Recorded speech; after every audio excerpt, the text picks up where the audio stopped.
E, bom dia a todos. Essa é a mesa redonda Impactos da Covid-19 para os sentidos químicos, a percepção auditiva e do tempo, né? Participam o professor Rui de Moraes, da Universidade de Brasília, com o tópico Impacto da Pandemia de Covid nos sentidos químicos. Eu mesma, a professora Mariângela, com impacto na audição, e o professor Leonardo Bernardino, com distorções na percepção do tempo durante a Covid. Tá? Essa mesa redonda, ela foi inspirada numa redação conjunta que nós fizemos de um artigo que acabou de ser lançado na Caderno de Psicologia, de Ribeirão Preto, volume 2, número 2. Então, lá vocês encontram mais outras informações e alguns detalhamentos que uma mesa redonda não permite incluir. Bom, eu passo então a palavra ao professor Rui, lembrando a todos que a gente vai procurar fazer 15 minutos cada um de apresentação e deixar 15 minutos ao final para discussão com os participantes. Tá? Professor Rui vai compartilhar a tela dele. Aqui tem que apertadinho, né? Então, meu nome é Rui, a professora Mariângela já me apresentou. Eu vou falar sobre sentidos químicos, né? É muito minha área, eu trabalho com percepção visual, mas foi um desafio muito bom para a gente poder dar essa contribuição sobre as alterações que os sentidos, a sensação de percepção teve de modo geral em função da pandemia. Nessa minha breve apresentação, eu vou tentar sintetizar quais foram os principais achados, né? Sobre os impactos da pandemia nos sentidos químicos, né, olfato e paladar. Eu vou seguir uma ordem que a gente utilizou no artigo, imagino que os outros colegas também vão usar, né, que a gente vai falar de alterações clínicas, de prejuízos socioafetivos, de intervenções disponíveis e de inovações tecnológicas nos sentidos químicos, né. Para falar de alterações clínicas é interessante porque ao longo da pandemia o vírus ele foi sofrendo mutações e com isso a sintomatologia também. Então, a gente lembra que no início da pandemia, cerca de 60% dos infectados eles tinham alguma disfunção no sentido do olfato. Isso, para o sentido paladar, era coisa de 50%, né? Então, esses sintomas, né, de anosmia, de ageusia, chamavam a atenção e passaram a ser um marcador clínico típico da Covid, né? Mas as linhagens, elas se seguiram e as pessoas deixaram de ter, a gente não viu essa alta frequência dessas disfunções dos sentidos químicos, né? Essa taxa caiu bastante e essas desordens, essas alterações dos sentidos químicos passaram a não ser mais um marcador clínico, né? Então, e os sintomas eles também foram se abrandando e a gente começou a ter resposta vacinal com o desenvolvimento e distribuição das vacinas, né? Então, isso foi a parte boa. A parte ruim é que começou-se a ter a preocupação com as pessoas que já tinham tido contato com o vírus há 6 meses, há um ano, há mais de um ano, e ainda estavam com sintomas de alterações de paladar e olfato, né? Então, esses sintomas residuais que né, que a literatura está contando que está durando por mais de 6 meses, mais de um ano, ele está alcançando cerca de 5% das pessoas assim, que foram infectadas e que sobreviveram à doença, né? Então, 5% dos infectados eles ainda têm sintomas residuais relacionados ao olfato e cerca de 4% em relação ao paladar. Essas estatísticas, elas se alteram em função da pesquisa, né? Diferentes pesquisas trazem diferentes resultados, né? E quando a gente fala que com pessoas que tiveram sintomas moderados, aí os sintomas residuais eles são muito mais altos, na casa de 46%, daqui essa persistência de alguma disfunção no olfato e da casa de 27% aí no paladar, tá?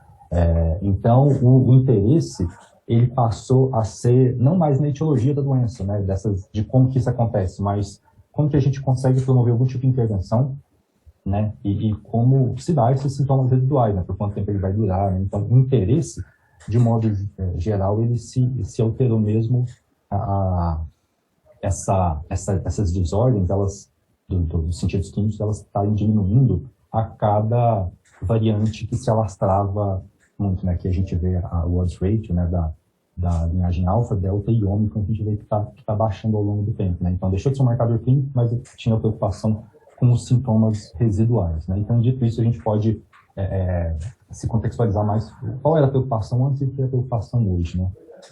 Eu vou falar só um pouquinho da fisiopatologia de modo bem rápido, porque isso faz parte de algum tipo de alteração clínica, né? Então, quando a gente fala no olfato a gente tem mais literatura sobre, né? A gente explicar do ponto de vista de substrato biológico o que está acontecendo, né? Então, foi visto que lá nas células de sustentação, na mucosa olfatória, a gente tem essas células, elas têm uma alta concentração desse receptor acidose, né? Onde o vírus se liga, né? E aí, então, essas células de sustentação, elas seriam afetadas. Então, elas passariam a não cumprir sua função de sustentação e de nutrição. Isso prejudicaria o trabalho dos neurônios olfatórios do olfato, né? Vão codificar essa informação de moléculas, de odorantes, né? Moléculas suspensas no ar, em sinal eletroquímico, né? E esses neurônios foram encontrados também evidência de que eles tinham o núcleo desorganizado, né? E, muito possivelmente, por causa disso, eles passaram a produzir menos receptores. Esses receptores que se ligam a essas moléculas que vão ser responsáveis pela transdução do sinal eletroquímico, né? Do químico em eletroquímico, né? Do sinal nervoso, né? E aí, se a gente tem neurônios olfatórios que eles não estão trabalhando bem, que eles estão com o núcleo desorganizado, estão com menos receptor, o input sensorial, que ele vai para áreas de alto nível, para áreas corticais, ele vai estar diminuído, né? Então, com esse pouco sinal, isso pode estar relacionado com alterações corticais que elas foram observadas. Então, no córtex, a gente viu uma diminuição da espessura, né, da matéria cinzenta lá no córtex frontal e no córtex piriforme, que a gente tem a área primária e secundária do olfato, né, giro hipocampal, muito adjacente ao hipocampo, que auxilia a explicar os déficits cognitivos, lá no tubérculo olfatório também, né. No paladar, as coisas a gente não tem tanta evidência, a gente não sabe muito bem o que acontece. Mas uma hipótese bem plausível acontece em função de inflamação de células, aliás, da infecção dessas células epiteliais, né, que elas expressam esse receptor que o vírus se liga, e elas vão secretar citocinas que vão acabar inflamando os botões gustativos, né, então um efeito indireto, né. Isso aqui é só para mostrar mais ou menos essas estruturas que eu estava falando, né. Então aqui a gente tem a mucosa olfatória, onde ficam os receptores, os neurônios olfatórios, né, aqui a gente fica o bulbo, né, e aquelas áreas que eu falei, né, o córtex frontal, córtex piriforme, né. Enfim, eu falei de alterações de base biológica, né? Do ponto de vista comportamental, a sintomatologia, a gente já tem algumas alterações que ficaram bem conhecidas, assim, nesses 2 anos e meio de pandemia, né? Então, em relação ao olfato e ao paladar, a gente pode fazer essa divisão em alterações que elas são quantitativas e qualitativas, né? Quantitativas, a gente tem a hiposmia, né? Você tem uma redução da sensibilidade para o odor, e a anosmia, quando a pessoa perde a capacidade de sentir o cheiro, né? E a gente tem aquelas qualitativas, que é a parosmia, onde você tem uma deturpação daquele odor que você está sentindo. Então, por exemplo, a pessoa ela sente o aroma, ela está com café, né? E o aroma do café ela vai perceber como se fosse um cheiro de gasolina. Então, é mais ou menos isso. Então, a fantosmia, né? Quando na ausência de algum estímulo odorífero, a pessoa percebe alguma coisa. Então, a pessoa está no ambiente de trabalho e sente cheiro, né, de dejetos. Eu estou dando esses exemplos porque geralmente é isso que acontece com as pessoas, né? Em caso de parosmia e fantosmia, o cheiro é bem desagradável. E para o paladar, a gente tem os equivalentes, né? Essas alterações quantitativas, né? Hipogeusia, hipergeusia, e as qualitativas, a parageusia, fantageusia, né? A gente também vai ter a alteração da kinestese, aquela sensação de ardência que a gente tem quando a gente está comendo pimenta, né? Então, de refrescância, quando você está com uma bala de menta na boca. Então, essas são alterações que a gente pode falar de alterações primárias, né? Que a gente tem em função de alterações do sentido químico. No entanto, a gente tem algumas alterações indiretas tão impactantes quanto, né? E aqui a gente tem... eu peguei essas... De modo geral, a gente tem redução da motivação para comer, para preparar o alimento, né? Ganho, então, perda de peso, dependendo do caso. Aqui a gente tem insuficiência nutricional, dificuldade de adaptação e alguns distúrbios de ordem psicossocial e afetivo. Então, isso eu vou entrar na próxima sessão agora. Mas o interessante é que essas informações eu tirei desse estudo aqui, Birds e Watson, que ele pegou dados de um grupo do Facebook, que é uma tendência que a gente está vendo agora para a gente fazer estudos em saúde. Então, pegou um grande grupo do Facebook e a gente extraiu essas informações de lá, a partir de uma análise de conteúdo, uma abordagem bem interessante, né? Eu falei que eu ia falar de prejuízos socioafetivos, então, de modo geral, a gente já tem um prejuízo que vai impactar nesse prejuízo socioafetivo, que é na identificação de substâncias. Essa identificação de substâncias está tanto relacionada a homeostasia, né, que você buscar aquelas substâncias que de fato o corpo precisa, né, ou então de caráter motivacional, né, você gosta de comer alguma coisa para deixar de comer que te dá prazer, ou então relacionado à própria supervivência, né, então o cheiro de gás, por exemplo, né, que é tóxico, né, você inalar. Então, você tem esse tipo de prejuízo. Você tem alterações, né, e prejuízos de base motivacional e afetiva. Né? Pessoas deixam de sentir o cheiro das pessoas que gostam, dos filhos, dos pets, né, da comida. E é interessante que a gente pode fazer uma ponte com o efeito Proust, né? Então, aqui essa alteração de base afetiva não é uma consequência, mas ela é parte constituinte dessa própria alteração.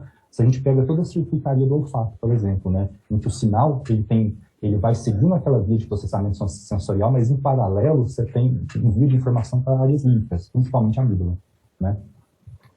Um ponto interessante também é que esses prejuízos aqui, é uma coisa que está sendo relatado na literatura, que a gente já tem estudo muito interessante, é que, de modo geral, eles são ignorados, eles são subjugados ou então negligenciados. No contexto da pandemia, isso fazia sentido porque tinha um momento em que as pessoas estavam preocupadas com alterações que elas eram sistêmicas, né, pulmonares, cardiovasculares, com a sobrevivência, desenvolvimento de vacina, né? Mas mesmo assim é muito difícil, às vezes, explicar essas alterações que ninguém consegue ver.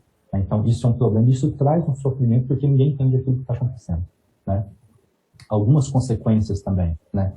De modo geral, prejuízo do bem-estar pessoal, do isolamento pessoal, risco à vida, de depressão, dificuldade de relacionamento e isolamento social. Então, esse é um ponto interessante que eu pretendo abordar em 3 estudos selecionados que eu vou só pontuar. Então, um estudo dele que foi o Burgess e Watson, né? Eles acompanharam 25 sobreviventes de câncer, né, de cabeça e pescoço por 6 anos, né?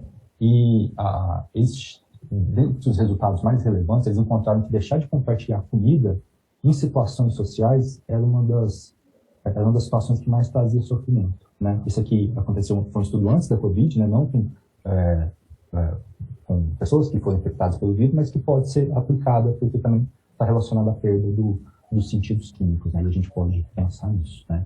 Outro estudo longitudinal, que é que o acompanhamento foi de 6 meses, mas com uma amostra muito maior, né? Dentre aqueles elegíveis, a amostra total foi de 322 pessoas, de adultos que foram testados positivo, né? Então relataram sintomas de alterações nos sentidos químicos, né? E dentro dessa amostra aqui de 322 pessoas que eles acompanharam nesses 6 meses, né? As estatísticas elas são interessantes, elas mostram qual foi o impacto dessas alterações nos sentidos químicos. Então, dentro dessa população aqui, 57% das pessoas se mostraram preocupadas com a segurança. Segurança, por exemplo, de comer alguma coisa que tá envenenada, que está vencida, que está intoxicada, ou então de estar em um ambiente e inalar algum cheiro que pode trazer algum prejuízo e risco à vida, né? 87% das pessoas, né, que estavam compondo a amostra relataram a redução do prazer da comida, né? Então, imagina o quanto que a comida é fonte de prazer para muitas pessoas. Você perde uma fonte de prazer importante também. Isso é um prejuízo afetivo que tem que ser considerado. E ele estava acontecendo uma parcela muito grande aqui dessa amostra, né? E em 43% foi constatado auto-relato de depressão. Então, dentre todos os fatores que estão associados à depressão, em função da pandemia, a alteração dos sentidos, elas vão computar também, elas vão somar para sintomas depressivos, para estados depressivos, né?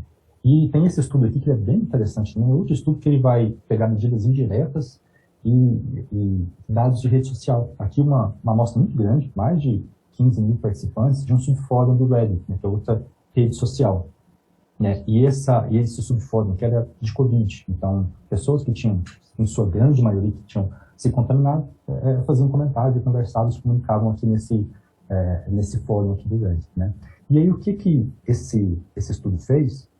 Eles verificaram que usuários com anosmia e com ageusia, né, eles apresentaram risco de transição para um estado de ideação suicida ou de depressão 30% maior relativo aos outros usuários. Eu vou até trazer a definição de risco de transição aqui. Então, postagem em fórum relacionado à depressão ou suicídio com e sem a menção à anosmia e ageusia no fórum da coorte. Então, de modo geral, eles fizeram o seguinte. Então, todas as pessoas que estavam aqui praticamente tinham sido contaminadas. Então, eles passaram a verificar usuários que postavam sobre anosmia e ageusia.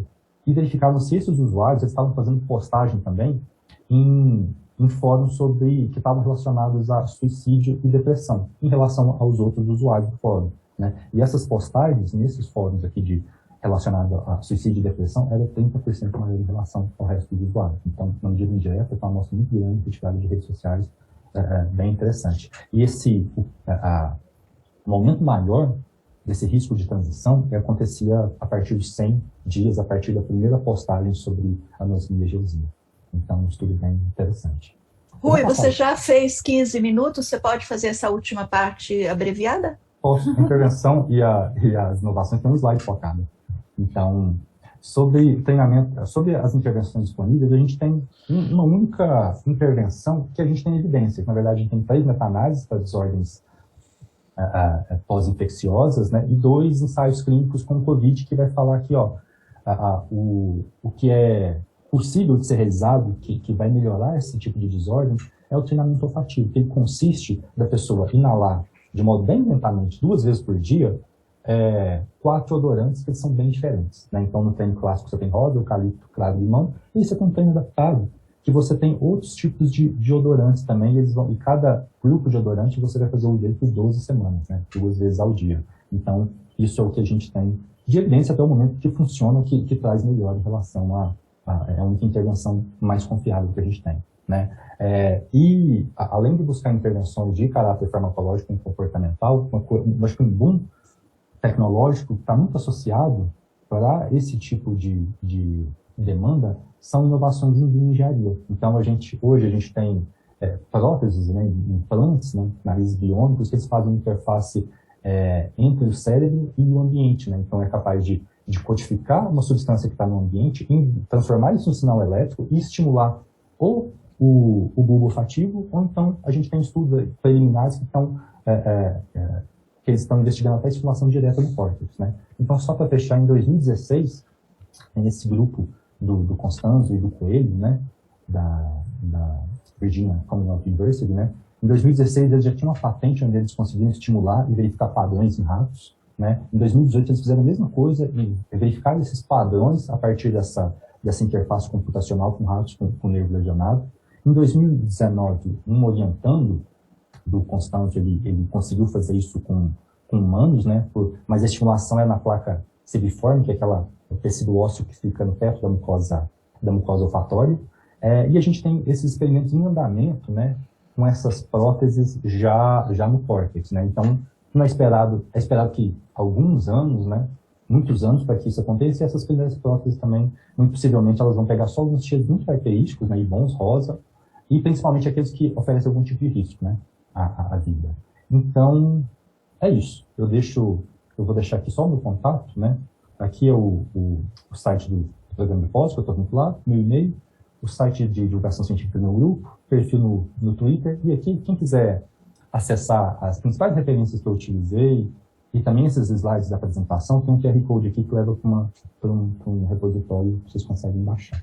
É isso, gente. Obrigado. Professora, desculpa por ter sido. Imagina. Tudo bem, obrigada, Rui. Você pode deixar de compartilhar a sua tela?